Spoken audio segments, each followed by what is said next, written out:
الحمد لله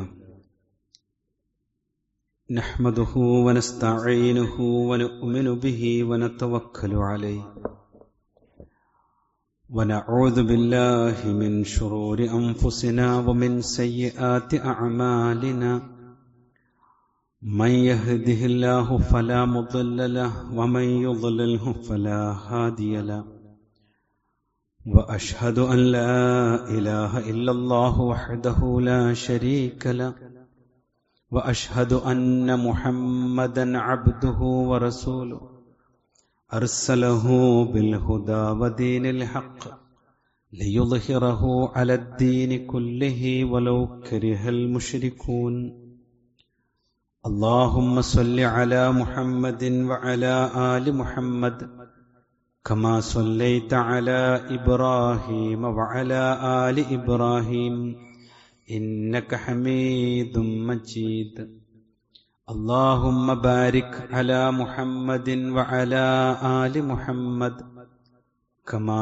باركت على إبراهيم وعلى آل إبراهيم إنك حميد مجيد أما بعد فإن خير الكلام كلام الله وخير الهدي هدي محمد صلى الله عليه وسلم وشر الأمور محدثاتها وكل محدثة بدعة أعوذ بالله من الشيطان الرجيم بسم الله الرحمن الرحيم يا أيها الذين آمنوا اتقوا الله حق تقاته ولا تموتن إلا وأنتم مسلمون. സ്നേഹാദരണീയരായ വിശ്വാസിനികളെ, അള്ളാഹുവിൻ്റെ വിധിവിലക്കുകൾ ജീവിതത്തിൻ്റെ എല്ലാ മേഖലകളിലും കാത്തുസൂക്ഷിക്കണേ എന്ന് സ്വന്തത്തോട് തന്നെയും ഓരോരുത്തരോടും പ്രത്യേകമായി ഓർമ്മപ്പെടുത്തുകയാണ്, വസിയ്യത്ത് ചെയ്യുകയാണ്. ചികിത്സാ സൗകര്യങ്ങൾ നമ്മുടെ നാട്ടിൽ വർദ്ധിക്കുമ്പോഴും രോഗത്തിന് യാതൊരു കുറവും ഇല്ല എന്നതാണ് നമ്മുടെ ചുറ്റുപാടുകൾ നമ്മളോട് പറഞ്ഞുകൊണ്ടിരിക്കുന്നത്. പ്രത്യേകിച്ച് പെട്ടെന്നുള്ള അസുഖങ്ങൾ കൂടിക്കൂടി വരുന്ന ഒരു സാഹചര്യമാണ് നമ്മുടെ കുടുംബങ്ങളിലടക്കം ഉണ്ടായിക്കൊണ്ടിരിക്കുന്നത്. ചെറുപ്പക്കാരായ ആളുകൾക്ക് പലർക്കും സാരമായ രോഗങ്ങൾ ഡയഗ്നോസ് ചെയ്യപ്പെടുന്നു. ജീവിതശൈലീ രോഗങ്ങളുടെ ഒരു നീണ്ട നിര തന്നെ നമ്മുടെ സമൂഹത്തെ ഇന്ന് കാർന്ന് തിന്നുകൊണ്ടിരിക്കുന്നുണ്ട്. ഹൃദ്രോഗവും കിഡ്നി സംബന്ധമായ രോഗങ്ങളും സ്ട്രോക്കുമൊക്കെ സാർവത്രികമോ കുടുംബത്തിൽ ഒന്നിലധികം ആളുകൾ അതിന്റെ പ്രയാസങ്ങൾ അനുഭവിക്കുന്ന സാഹചര്യങ്ങളൊക്കെ ഇന്ന് ഉണ്ട്. വിവിധ ഇനം ക്യാൻസറുകളാണ് ഒരു തരത്തിൽ അല്ലെങ്കിൽ മറ്റൊരു തരത്തിൽ കാർന്ന് തിന്നുകൊണ്ടിരിക്കുന്നത്. ചികിത്സക്കാകട്ടെ ഇന്ന് വലിയ സാമ്പത്തികമായ ബാധ്യതകളാണ് ഇന്ന് ഉണ്ടായിക്കൊണ്ടിരിക്കുന്നത്. രോഗിയെ തിരിച്ചു കിട്ടാതെ വരികയും നിരാലംബരായി കുടുംബം മാറുകയും അവരുടെ ജീവിതം തന്നെ ചോദ്യചിഹ്നമായി മാറുകയും ചെയ്യുന്ന സംഭവങ്ങൾ സാധാരണയായിക്കൊണ്ടിരിക്കുന്നു. ഈ ഒരു സാഹചര്യം നമ്മൾ അനുഭവിക്കുന്നുണ്ട്. എന്താണ് നമുക്ക് നമ്മുടെ മനസ്സിൽ ഇത്തരം ചിന്തകൾക്കുള്ള ഒരു മറുപടി, അല്ലെങ്കിൽ എന്ത് രീതി ഞാൻ സ്വീകരിക്കണം എന്നൊരു ചിന്ത. ഇത്തരം ഘട്ടങ്ങളുടെ മറ്റൊരു പ്രയാസം എന്ന് പറയുന്നത്, ഈ രോഗിയുള്ള അല്ലെങ്കിൽ പ്രയാസങ്ങൾ അനുഭവിക്കുന്ന ആളുകളെ എങ്ങനെയാണ് ആശ്വസിപ്പിക്കുക, എങ്ങനെയാണ് അവർക്ക് വേണ്ടുന്ന സഹായങ്ങൾ ചെയ്തു കൊടുക്കുക എന്നറിയാതെ കുടുംബങ്ങളും സുഹൃത്തുക്കളുമൊക്കെ പ്രയാസപ്പെടുന്നുണ്ട്. രോഗികളും എന്തു ചെയ്യാൻ കഴിയുമെന്ന് അറിയാതെ മാനസികമായി ആടി ഉലയുന്ന ഒരു സാഹചര്യവും ഉണ്ട്. റഹ്മാനായ റബ്ബ് എല്ലാ പ്രയാസം അനുഭവിക്കുന്ന നമ്മുടെ സഹോദരങ്ങൾക്ക് ആശ്വാസം നൽകുകയും ശിഫ നൽകുകയും ചെയ്യുമാറാവട്ടെ. വിശ്വാസികളെ, നമ്മൾ ചേർത്ത് പിടിക്കുക എന്നതാണ് ഏറ്റവും വലിയ പരിഹാരം. കാരണം ഈ മേഖലയിൽ അറിവുള്ളവർ പോലും പകച്ചുപോകുന്ന ഒരു സന്ദർഭമാണ്. അതുകൊണ്ട് തന്നെ രോഗികളോട് ഇടപെടുന്നവരും രോഗികൾക്കും ഉണ്ടാവേണ്ടുന്ന ചില തിരിച്ചറിവുകൾ ഉണ്ട്. അതിലേറ്റവും പ്രധാനപ്പെട്ട ഒന്ന്, നമ്മുടെ ജീവിതത്തിൽ രോഗം ഉണ്ട് എന്ന് നമ്മൾ ഉൾക്കൊള്ളുക എന്നാണ്. അത് ജീവിതത്തിൽ നമുക്ക് വലിയ ആശ്വാസം നൽകും. കാരണം നമ്മുടെ ജീവിതത്തിൽ വരാനുള്ള ഒരു സംഗതിയും യാദൃശ്ചികമായി സംഭവിക്കുന്നതല്ല. അതുകൊണ്ടാണ് രോഗത്തെ ഉൾക്കൊള്ളുക എന്ന് പറഞ്ഞത്. റഹ്മാനായ റബ്ബിന്റെ കണക്ക് പുസ്തകത്തിലില്ലാതെ ഈ ഭൂമി പ്രപഞ്ചത്തിൽ അള്ളാഹുവിന്റെ സൃഷ്ടിലോകത്ത് ഒന്നും സംഭവിക്കുന്നില്ല. അതുകൊണ്ട് എനിക്ക് വന്നിട്ടുള്ള രോഗമാവട്ടെ മറ്റു പ്രയാസങ്ങളാവട്ടെ, മാ അസ്വാബ മിൻ മുസീബ, കഴിഞ്ഞ ആഴ്ചയിൽ ഓതിവച്ച ആയത്ത്, മാ അസ്വാബ മിൻ മുസീബത്തിൻ, ഒരു മുസീബത്തും ഫിൽ അർളി വലാ ഫി അൻഫുസിക്കും, നിങ്ങളുടെ ശരീരത്തിലോ നിങ്ങൾക്കോ നിങ്ങൾ ജീവിക്കുന്ന ഭൂമിയിലോ സംഭവിക്കുകയില്ല. ഇല്ലാ ഫി കിതാബിൻ മിൻ ഖബ്ലി അൻ നബ്റഅഹ, അതിവിടെ സംഭവിക്കുന്നതിന് മുൻപ് റഹ്മാനായ റബ്ബിന്റെ കിതാബിൽ, അള്ളാഹുവിന്റെ രേഖയിൽ അത് രേഖപ്പെടുത്താതെ ഒന്നും ഇവിടെ സംഭവിക്കുകയില്ല. അത് സംഭവിക്കുന്നതിന് മുൻപ് തന്നെ. ഇന്ന ദാലിക അലല്ലാഹി യസീർ, തീർച്ചയായും അള്ളാഹുവിന് അത് എളുപ്പമുള്ള കാര്യമാകുന്നു എന്ന് വിശുദ്ധ ഖുർആനാണ് പഠിപ്പിക്കുന്നത്. അപ്പൊ ജീവിതത്തിൽ എനിക്ക് രോഗമുണ്ട്, കഠിനമായ രോഗം സംഭവിച്ചിരിക്കുന്നു എന്നുള്ളത് ഒരു സെക്കൻഡിൽ സംഭവിച്ചതല്ല. അത് റഹ്മാനായ റബ്ബ് ഈ പ്രായത്തിൽ ഈ സമയത്തിൽ നിന്റെ ജീവിതത്തിൽ സംഭവിക്കാൻ വേണ്ടി കഴിഞ്ഞുപോയ രാപ്പകലുകളെപ്പോലെ, കഴിഞ്ഞുപോയ കൗമാരത്തെപ്പോലെ, യൗവനത്തെപ്പോലെ, നിന്റെ ദാരിദ്ര്യത്തെപ്പോലെ, നിന്റെ സങ്കടങ്ങളെപ്പോലെ നിന്റെ ജീവിതത്തിൽ സംഭവിക്കാൻ നിനക്കൊരു പരീക്ഷണമായി അല്ലാഹു സുബ്ഹാനഹു വ തആല രേഖപ്പെടുത്തിയ ഒരു കാര്യം സംഭവിക്കുന്നു എന്ന് മാത്രം. എല്ലാ ഫർള് നമസ്കാരങ്ങൾക്ക് ശേഷവും നമ്മൾ പ്രാർത്ഥിക്കുന്നു, അല്ലാഹുമ്മ ലാ മാനിഅ ലിമാ അഅതൈത വലാ മുഅത്തിയ ലിമാ മനഅത വലാ യൻഫഉ ദൽ ജദ്ദി വമിൻകൽ ജദ്ദ്. എത്ര അർത്ഥവത്താണ് സഹോദരങ്ങളെ. അല്ലാഹുവേ, നീ എന്റെ ജീവിതത്തിൽ എനിക്ക് ബാധിപ്പിച്ച ഒരു അനുഗ്രഹം, നീ എനിക്ക് നൽകിയ ഒരു അനുഗ്രഹത്തെ ഒരാൾക്കും തട്ടിമാറ്റാൻ പറ്റില്ല. അതുപോലെ തന്നെയാണ് നീ എന്റെ ജീവിതത്തിൽ എനിക്ക് നൽകിയിട്ടുള്ള ഒരു പ്രയാസം, അത് വേറൊരാൾക്ക് നീക്കാനും പറ്റില്ല. അള്ള തന്നത് എനിക്ക് ഉണ്ട്, അത് തന്നെയാണ് എന്റെ ജീവിതത്തിൽ സംഭവിക്കുക എന്നതാണ് അള്ളാഹു പഠിപ്പിച്ചിട്ടുള്ളത്. വിശ്വാസികളെ, ഈ ഒരു മാനസികാവസ്ഥയിലേക്ക് നമ്മൾ എത്തുക എന്നതാണ് ഏതൊരു രോഗിയെ സംബന്ധിച്ചിടത്തോളവും ഉണ്ടാവേണ്ടുന്ന ചിന്ത. മാത്രമല്ല, വല്ലാത്തൊരു പ്രതീക്ഷ റസൂലുള്ളാഹി സ്വല്ലല്ലാഹു അലൈഹി വസല്ലമ നൽകുന്നുണ്ട്. ലികുല്ലി ദാഇൻ ദവാഉൻ, എല്ലാ രോഗത്തിനും അല്ലാഹു മരുന്ന് വെച്ചിട്ടുണ്ട്. അതുകൊണ്ട് പ്രവാചകൻ സ്വല്ലല്ലാഹു അലൈഹി വസല്ലമ പഠിപ്പിച്ചത് നിങ്ങൾ രോഗിയാണെങ്കിൽ ചികിത്സിക്കുക എന്നതാണ്.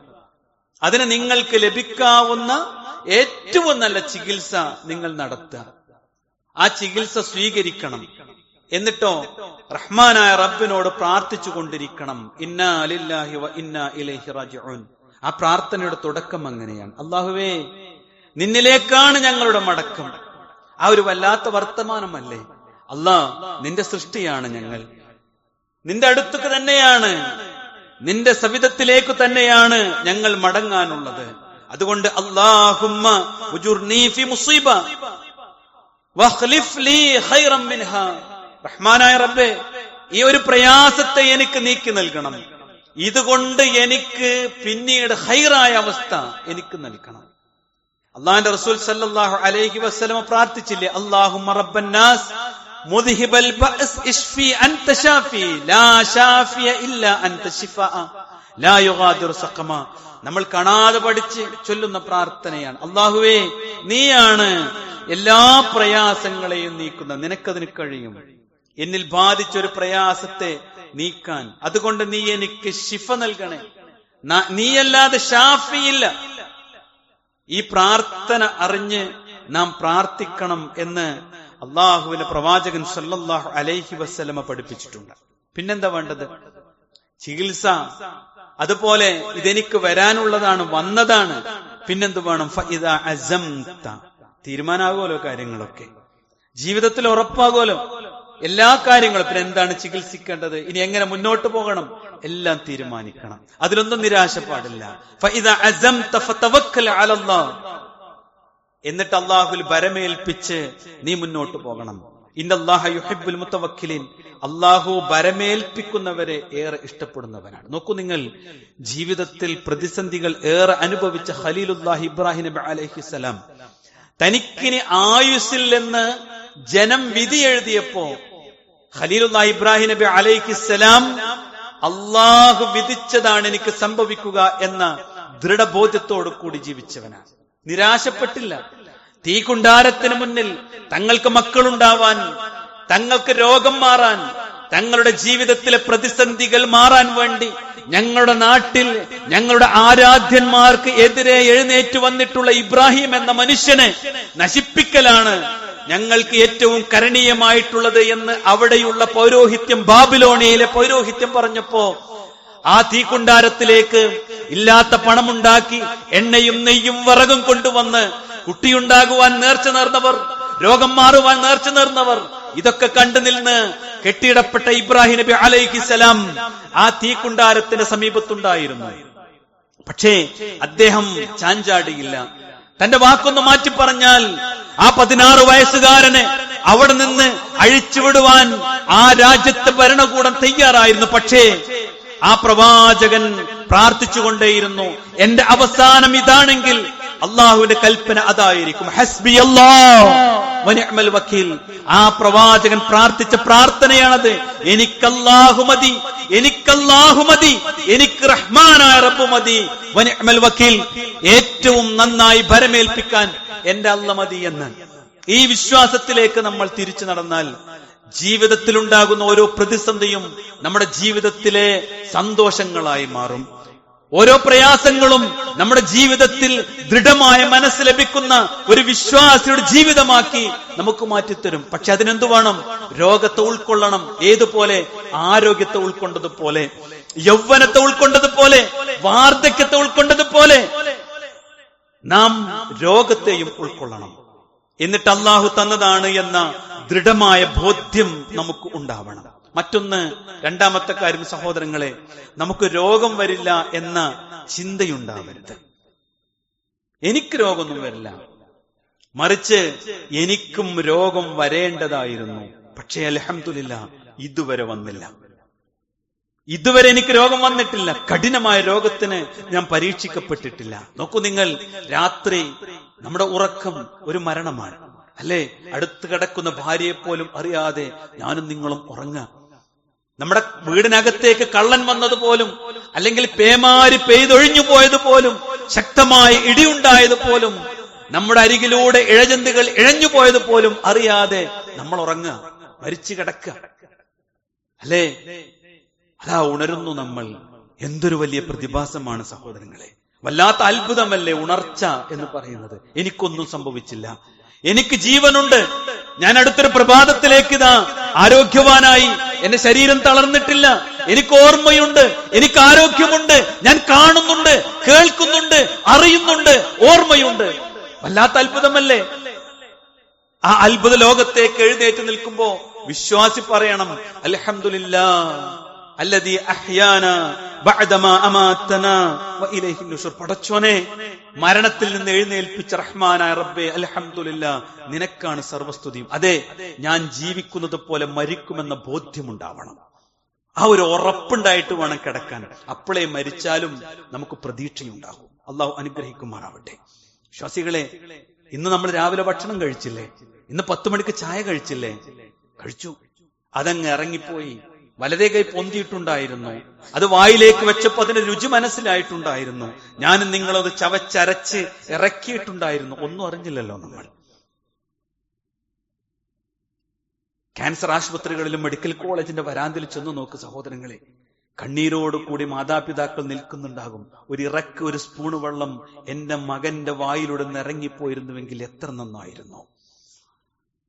എത്രമാത്രം സങ്കടത്തോടു കൂടിയാണ് ഒരു കവിളിൽ നിന്ന് മറ്റൊരു കവിളിലൂടെ ഒലിച്ചിറങ്ങുന്ന വെള്ളത്തെ നോക്കി എന്റെ മോനൊന്ന് ഇറക്കിയിരുന്നുവെങ്കിൽ, മകളൊന്ന് ഇറക്കിയിരുന്നുവെങ്കിൽ എന്ന് ആഗ്രഹിച്ചു പോകുന്നത്. സഹോദരങ്ങളെ, വായിലേക്ക് ഭക്ഷണം വെച്ച് ഒന്നങ്ങമർത്തുമ്പോ തൊണ്ടയിലുള്ള ക്യാൻസർ വന്ന് തിരിച്ചെന്നെ തുപ്പിക്കളയുന്ന എത്രയെത്ര രോഗികളുണ്ടെന്നറിയുന്നു. ഒന്നിറങ്ങിപ്പോയിരുന്നുവെങ്കിൽ എന്റെ ആമാശയത്തിലേക്ക് ഒരു ഉരുള ഭക്ഷണം ഒന്ന് ഇറങ്ങിക്കിട്ടിയിരുന്നുവെങ്കിൽ എന്ന് ആഗ്രഹിക്കുന്ന എത്ര രോഗികളാ.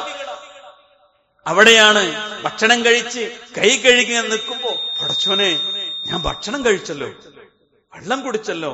അവിടെ പ്രാർത്ഥന വരിക, അൽഹംദുലില്ലാഹില്ലദീ അത്അമനി വസഖാനി വജഅലനി മിനൽ മുസ്ലിം. പടച്ചോനെ, കുടിപ്പിച്ചവനെ, ഭക്ഷണം നൽകിയവനെ, നിനക്കാണ് സർവസ്തുതിയും. നീ എന്നെ മുസ്ലിമായിട്ട് മരിപ്പിക്കണം കേട്ടോ, നീ എന്നെ മുസ്ലിമാക്കണം കേട്ടോ. പ്രാർത്ഥിച്ചു പോകും. അതിനെന്ത് ചെയ്യണമെന്നറിയോ? ഇതൊക്കെ എനിക്കും വരുമെന്ന ബോധ്യമുണ്ടാവണം. അപ്പോഴേ 50-ാമത്തെ വയസ്സിലോ 25-ാമത്തെ വയസ്സിലോ 60-ാമത്തെ വയസ്സിലോ രോഗമോ പ്രയാസമോ വരുമ്പോ അള്ളാനെ പഴിക്കാതെ ജീവിക്കാൻ നമുക്ക് സാധിക്കും. അപ്പൊ ചിന്തിക്കേണ്ട എന്താ അറിയോ? പടച്ചോനെ, 50 വയസ്സ് വരെ എനിക്കൊന്നും ഉണ്ടായില്ലല്ലോ, അൽഹംദുലില്ലാ. 60 വയസ്സ് വരെ ഇതൊന്നും ഉണ്ടായില്ലല്ലോ, അൽഹംദുലില്ലാ. ഒരു തടസ്സമില്ലാതെ ഭക്ഷണം കഴിച്ചിട്ടുണ്ട്, ഞാൻ മൂത്രമൊഴിച്ചിട്ടുണ്ട്, ബാത്റൂമിൽ പോയിട്ടുണ്ട്, ശ്വസിച്ചിട്ടുണ്ട്, എല്ലാം ചെയ്തില്ലേ, അൽഹംദുലില്ലാ. ഈ ഒരു പവിത്രമായ ചിന്തയിലേക്ക് നമ്മൾ വരണം. നമുക്ക് രോഗം വരില്ല എന്നല്ല, രോഗം വരേണ്ടതായിരുന്നു, ഇതുവരെ വന്നില്ല, അൽഹംദുലില്ലാ. തന്നവന് മാത്രമേ അത് തടയാനും കഴിയൂ, നമുക്ക് ജീവിതത്തിൽ സുരക്ഷിതത്വം നൽകാനും സാധിക്കും. മൂന്നാമത്തെ ഒരു കാര്യം എന്താ പറയുക സഹോദരങ്ങളെ? ജീവിതത്തിലെ നിരാശ പാടില്ല, പക്ഷേ വിശ്വാസിക്ക് തീരെ പാടില്ല. എന്തൊക്കെ പ്രതിസന്ധി വന്നാലും ജീവിതത്തിൽ വിശ്വാസിക്ക് നിരാശ പാടില്ല. കാരണം എന്താ അറിയോ? രോഗത്തിലൂടെ നമ്മുടെ വിശ്വാസം കൂടലാണ്. കാരണം അതൊരു പരീക്ഷണമാണ്. നമുക്ക് രോഗം കൊണ്ട് വിശ്വാസം കൂടുമോ എന്ന പരിശോധനയാണ് റഹ്മാനായ റബ്ബ് നടത്തുന്നത്. കുറയോന്നല്ല, നിന്റെ വിശ്വാസം വർദ്ധിക്കുന്നുണ്ടോ? കാരണം എന്താ അറിയോ? അല്ലാഹുവിന്റെ റസൂൽ പറഞ്ഞ മശൂറായ പ്രസിദ്ധമായ ഹദീസിന്റെ എന്താ അറിയോ? വിശ്വാസിക്ക് എന്തു വന്നാലും ഖൈറാൻ അജബൻ ലി അംറിൽ മുഅ്മിൻ. ഒരു സത്യവിശ്വാസിയുടെ കാര്യം മഹാത്ഭുതമാണ്. ഇന്ന അംറുഹു കുല്ലഹു ഖൈറുൻ വലൈസ ദാക ലി അഹദിൻ ഇല്ലാ ലിൽ മുഅ്മിൻ. സത്യവിശ്വാസിക്കല്ലാതെ ഈ ഒരു അനുഗ്രഹം ലഭിക്കൂല എന്നാണ്. കാരണം എന്താ അറിയോ? വ ഇൻ അസ്വാബത്തുഹു സർറാ ശക്കർ. ഒരു സന്തോഷമുള്ള കാര്യം സംഭവിച്ചാൽ അവൻ അൽഹംദുലില്ലാ എന്ന് പറയും. അവൻ അമിതമായി സന്തോഷിക്കൂല. ഇത് അള്ളാഹ് എനിക്ക് വിധിച്ചതാണ്, ഇതെന്റെ ജീവിതത്തിൽ അള്ളാഹ് തന്നൊരു പരീക്ഷണമാണ്, ഇതിലെനിക്ക് ക്ഷമിക്കണം, അതോടൊപ്പം സന്തോഷിക്കണം, അള്ളാഹിനെ ശുക്ർ ചെയ്യണം. എന്ത് ജോലിയാണെങ്കിലും, എന്ത് സാമ്പത്തിക പ്രതിസന്ധിയാണെങ്കിലും, എന്ത് പ്രയാസാണെങ്കിലും അവൻ ക്ഷമിക്കും. അടുത്ത ഭാഗം അതാണ്, ഇൻ അസാബത്തുഹു സർറാ സ്വബറ. അവൻ ക്ഷമിക്കും, ഫകാന ഖൈറുൻ ലഹു. അതാണ് അവനുത്തമം. അപ്പൊ നമ്മളെ ജീവിതത്തിലെ ഖൈറാണെങ്കിലും ഷർറാണെങ്കിലും നമുക്ക് മാത്രമാണ് അതുകൊണ്ട് ഖൈറുള്ളത്. അതാണ് മുഅ്മിനിന്റെ ലക്ഷണം. നിരാശ പാടില്ല, ഒന്നിൽ നിരാശ പാടില്ല. കിട്ടിയാലും സന്തോഷം, കിട്ടിയില്ലെങ്കിലും സന്തോഷം എന്നതാണ് വിശ്വാസിയുടെ നിലപാട്. എന്തുകൊണ്ടാ സന്തോഷിക്കണം എന്ന് പറയണേ? അള്ളാഹുവിന്റെ റസൂൽ സല്ലല്ലാഹു അലൈഹി വസല്ലം പറഞ്ഞു, നീ ഒന്ന് ക്ഷമിച്ചാൽ, നിന്റെ ജീവിതത്തിൽ എന്തെങ്കിലും സംഭവിച്ചാൽ, മാ യുസീബുൽ മുസ്ലിമ മിൻ നസബിൻ വലാ വസബിൻ, നിന്റെ പാപങ്ങൾ പുറത്തു കിട്ടുന്ന, നിന്റെ ജീവിതത്തിൽ രോഗം വന്നു, മനക്ലേശം വന്നു, അതുപോലെ ദുഃഖം വന്നു, വല അതാ ഉപദ്രവം വന്നു, ഗമ്മിൻ മനക്ലേശത്തിന്റെ മറ്റൊരു വാക്ക്, ഒക്കെ സംഭവിച്ചു ജീവിതത്തിൽ. ഒരു അസ്വസ്ഥത, ഒരു സന്തോഷമില്ലാത്ത അവസ്ഥ, രോഗം, പനി, കഠിനമായ രോഗം, സാമ്പത്തിക തകർച്ച ഒക്കെ സംഭവിച്ചു. അള്ളാഹുവിന്റെ റസൂൽ എന്നിട്ട് പറഞ്ഞു, ഹത്താ ശൗഖത്തി യുശാഖുഹാ. നീ ഇങ്ങനെ നടന്നു പോകുമ്പോ ഒരു മുള്ള് നിന്റെ കാലിൽ കുത്തിയപ്പോ ഒരു വേദന ഉണ്ടായി, നിനക്കൊരു ബേജാറും തോന്നിയിട്ടുണ്ടാവില്ല, പക്ഷെ ഒരു വേദന ഉണ്ടായി. ഇല്ലാ കഫറല്ലാഹു ബിഹാ മിൻ ഖത്തായ. അത് മുഖേന പോലും അള്ളാഹു നിന്റെ പാപം പുറത്തു തരുമെന്ന്. പിന്നെന്താ സഹോദരങ്ങളെ, ക്യാൻസർ വന്ന, പിന്നെന്താ കിഡ്നി രോഗം വന്ന, അള്ള പുറത്തു തരും. അള്ള പാപങ്ങൾ പൊറുക്കാൻ വേണ്ടി വെച്ചൊരു മാനദണ്ഡമാണ് അത്. രണ്ടാമത്തെ എന്താ നിങ്ങള്, നന്മ രേഖപ്പെടുത്തുക മാത്രമല്ല, പദവികൾ ഉയർത്തുമെന്നാണ്. മാമിൻ മുസ്ലിമിൻ യുഷാഖു ഷൗക്കത്തൻ, ഒരു മുള്ള് തറച്ചു, അതിന്റെ വേദന അവൻ സഹിച്ചു. ഫമാ ഫൗഖഹ, അതിന് മുകളിൽ എന്താ അവന് സംഭവിച്ചു? ഇല്ലാ കുതിബത്ത് ലഹു ബിഹാ ദറജ, അത് മുഖേന റഹ്മാനായ റബ്ബ് അവന് സ്വർഗത്തിൽ ഒരു ദറജ ഉയർത്തി കൊടുക്കുന്നതാണ്. അത്രമാത്രം പുണ്യമുള്ളതാണ് യഥാർത്ഥത്തിൽ ഓരോ പരീക്ഷണങ്ങളും. മറ്റൊന്ന് നോക്കൂ നിങ്ങൾ, ജീവിതത്തിലെ ഏറ്റവും വലിയ സ്വപ്നം എന്താ? സ്വർഗം കിട്ടുന്നല്ലേ. അതിനൊരു കാരണമാണ് ഫസബറ വഹ്തസബ, അവൻ ക്ഷമിക്കുകയും അത് ജീവിതത്തില് എനിക്ക് കണക്കാക്കി വെച്ചതാണ് എന്ന് മനസ്സിലാക്കി അത് ഉൾക്കൊള്ളുകയും ചെയ്താൽ ലം അർള ലഹു സവാബൻ ദൂനൽ ജന്ന, സ്വർഗമല്ലാതെ അല്ല തൃപ്തിയോടുകൂടി അവന് കൊടുക്കൂല, സ്വർഗേ കൊടുക്കുള്ളൂ. ഇതിലും വലിയ മഹത്വം ഇനി വേറുണ്ടോ സഹോദരങ്ങളെ? മറ്റൊന്നെന്താ അറിയോ, ചില ആളുകളുടെ മനസ്സിലുണ്ട്, പിന്നെ ചീത്ത ആളുകൾക്കാണ് പരീക്ഷണം വരിക, രോഗം വരിക, കഠിനമായി പരീക്ഷിക്കുക. അല്ല കേട്ടോ, റഹ്മാനായ റബ്ബ് തൃപ്തിപ്പെട്ടവരെയും പരീക്ഷിക്കും. അള്ളാഹ്ക്ക് ഇഷ്ടമല്ല ആളുകളെ പരീക്ഷിക്കും. അള്ളാഹു ആർക്കെങ്കിലും നന്മ ഉദ്ദേശിച്ചിട്ടുണ്ടോ ആരെയും പരീക്ഷിക്കും. മൻ യുരിദില്ലാഹു ബിഹി ഖൈറ, ഒരു നന്മ ഒരാൾക്ക് അള്ളാഹ് ഉദ്ദേശിച്ചിട്ടുണ്ടെങ്കിൽ യുസിബു മിൻഹു, അവനെ അള്ളാഹു പരീക്ഷിക്കുക തന്നെ ചെയ്യും, അവന് രോഗവും മറ്റും ബാധിക്കുക തന്നെ ചെയ്യും. അയ്യൂബ് നബി അലൈഹിസ്സലാമയുടെ ചരിത്രം നമുക്കറിയാലോ. അതുകൊണ്ട് എന്തെങ്കിലും രോഗം വരുമ്പോ ഇതിങ്ങനെ മറച്ചു വെക്കേണ്ട ആവശ്യമൊന്നുമില്ല. കാരണം എന്താ അറിയും, ജീവിതത്തില് രോഗിയോട് രോഗം പറയണം. രോഗിക്ക് മനസ്സിലാക്കാൻ പറ്റുന്ന രോഗിയാണെങ്കിൽ മനസ്സിലാക്കി കൊടുക്കണം.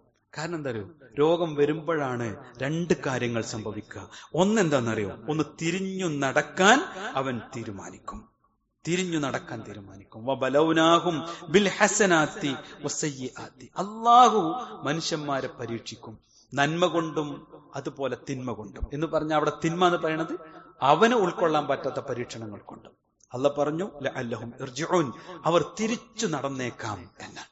മറ്റൊന്നെന്താ നിങ്ങളെ, രോഗം വരുമ്പോഴാണ് തന്റെ ജീവിതത്തിൽ കഴിഞ്ഞു പോയതൊക്കെ ഓർത്തെടുക്കും, ഒരു തൗബ ചെയ്യും. അള്ളാഹുവെ പുറത്തു തരണം കേട്ടോ, ഈ രോഗം സ്വീകരിക്കണം കേട്ടോ എന്നവൻ പ്രാർത്ഥിക്കും. വിശ്വാസികളെ, ഈ ഒരു മാനസികാവസ്ഥയിലേക്ക് ഈ സമൂഹം പരിവർത്തിക്കപ്പെട്ടിട്ടില്ലെങ്കിൽ കൂട്ട ആത്മഹത്യകൾ ഉണ്ടാകും.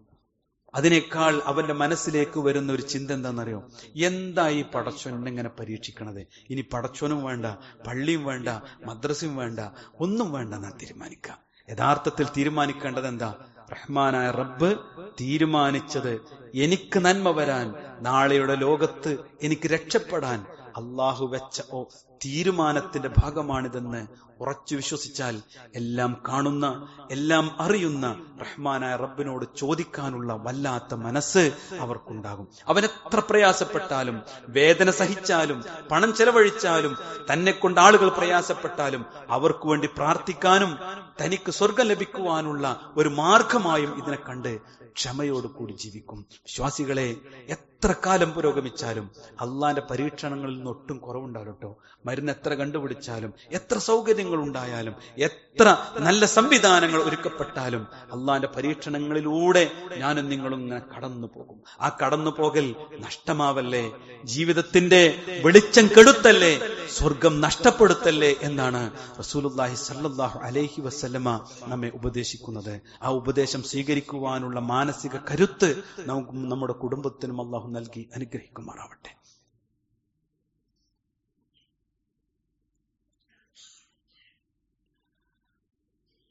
ഇന്നൽ ഹംദലില്ലാഹ് വസ്സലാത്തു വസ്സലാമു അലാ റസൂലില്ലാഹ് വഅലാ ആലിഹി വസഹ്ബിഹി അജ്മഈൻ, അമ്മാ ബഅദ്. ബഹുമാന്യരായ സത്യവിശ്വാസി വിശ്വാസിനികളെ, അള്ളാഹുവിന്റെ വിധിവിലക്കുകൾ കാത്തു സൂക്ഷിക്കണേ എന്ന് ഒരിക്കൽ കൂടി ഓർമ്മപ്പെടുത്തുകയാണ്.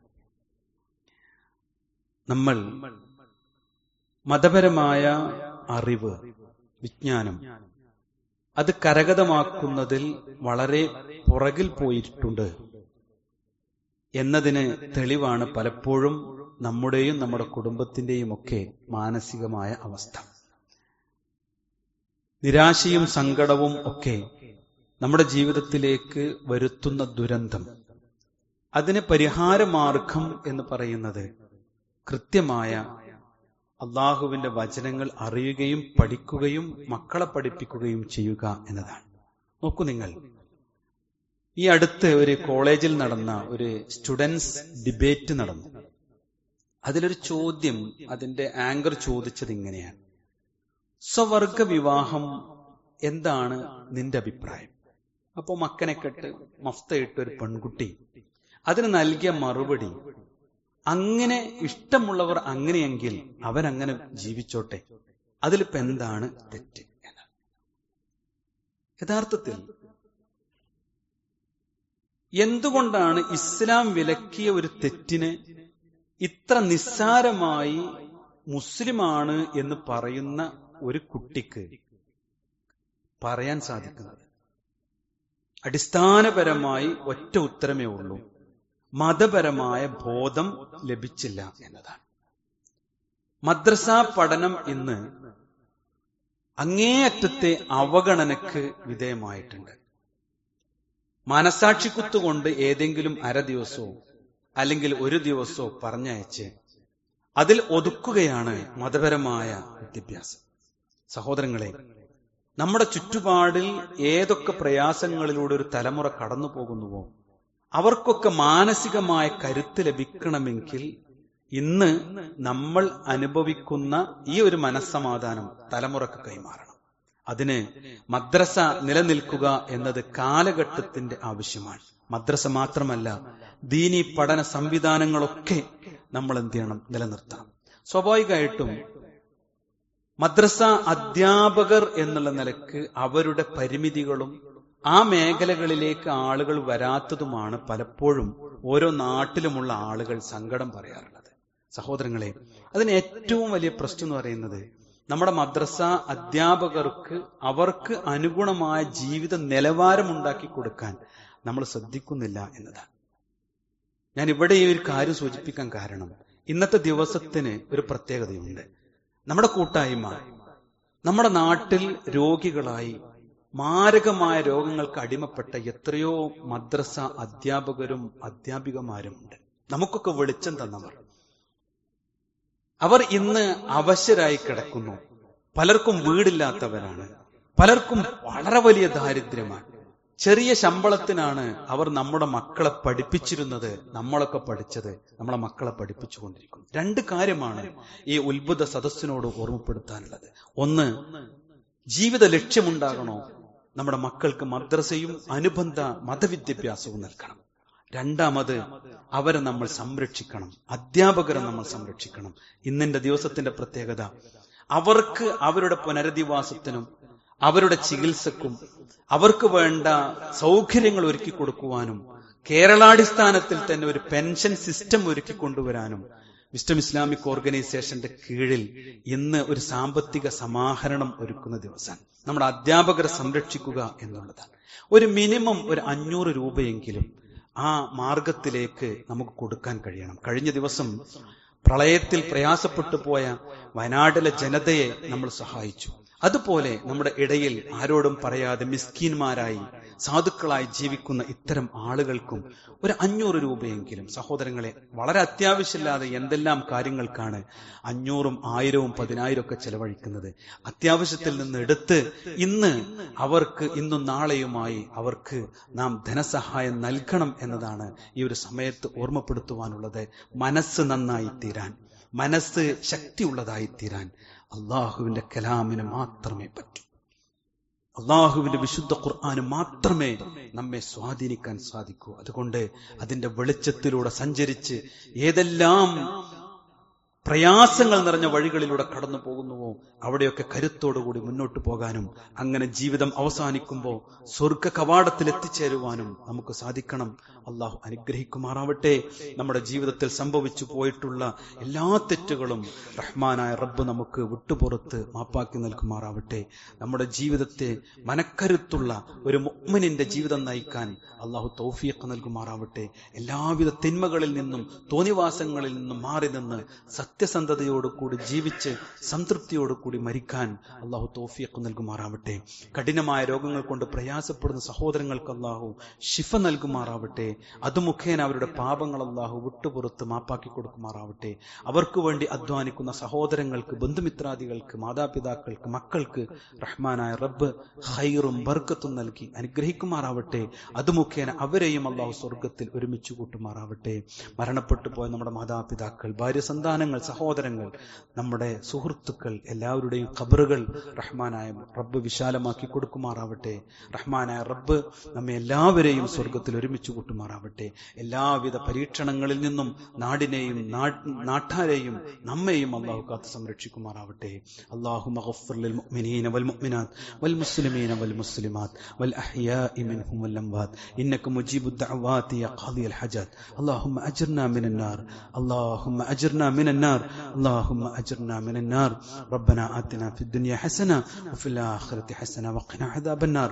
آمين آمين برحمتك يا أرحم الراحمين والحمد لله رب العالمين.